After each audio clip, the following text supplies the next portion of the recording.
We are looking at Cate's backstroke above the water, commentary by Coach Chris.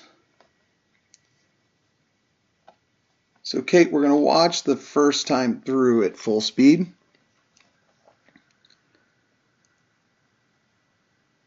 We'll talk both about what I really like about your backstroke and stuff we can work on. But I can tell you, if you're watching closely, one of the things I really like is how still your head is.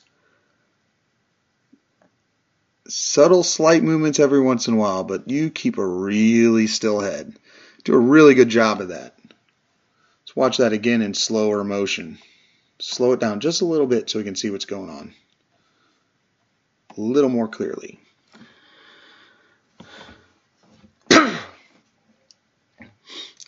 Bending that wrist a little too much as your hand comes out, I don't like that. Keep everything in line. That's one of the few things I don't like about your stroke. But look at that shoulder roll. Besides your still head, your shoulder roll is fantastic. This is the best shoulder roll of anyone in the group by far. I mean, look at how high that shoulder is getting out of the water. Okay. Look at how much it's leading the stroke, supporting the arm. Okay, I really don't like this bent up. See this wrist here? I don't like that.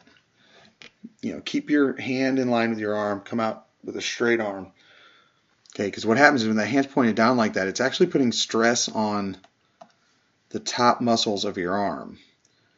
So this bent wrist is putting stress on all these muscles around that elbow joint. So let's try and get that hand oriented a little more in line. You can still lead a little bit with the wrist, but not much. Not that much. Let's go back just a little bit. Okay. Getting the pinky down really, really nice.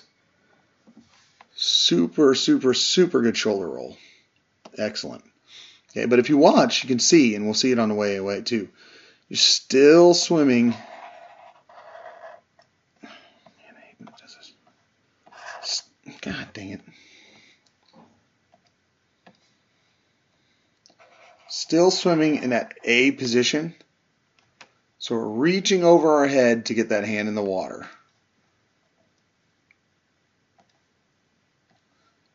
What you need to make sure you're doing, and then, we aim our drills at this all the time. You need to make sure when our head's in the water, that we're entering more in this Y position.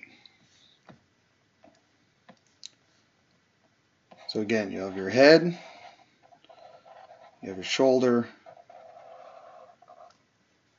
head, shoulder, arm. Needs to enter wider out in that Y position.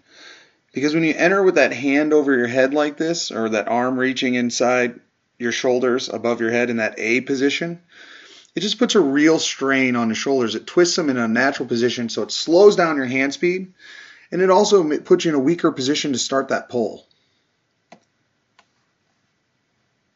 So let's try and get that hand wider out, because above the water is not a whole lot you're doing wrong. But that's one of the things that we can improve that'll make a huge difference in that backstroke.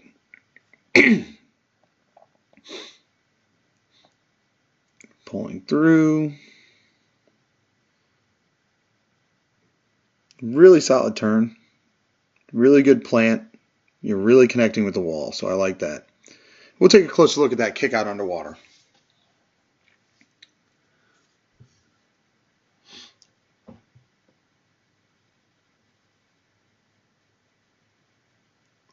Angling up a little bit on that backstroke breakout, and I don't see any flutter kick going, but again, we'll look closer at that underwater. But you can see how your hand's entering slightly inside the shoulders, entering in that A position. Right there, you see that? So that's the biggest thing above water that we can improve, Cate. Just your head position, excellent. Shoulder roll, excellent. Kick looks good. Just got to make sure that we're getting those hands to enter outside of the shoulders so we're in a much more natural position. That'll really help with your turnover, especially when you're trying to sprint in that 50 back or you're trying to sprint in that 100 back. It's a much more natural loose position and much easier on your shoulders and gives you a lot more leverage for that pull.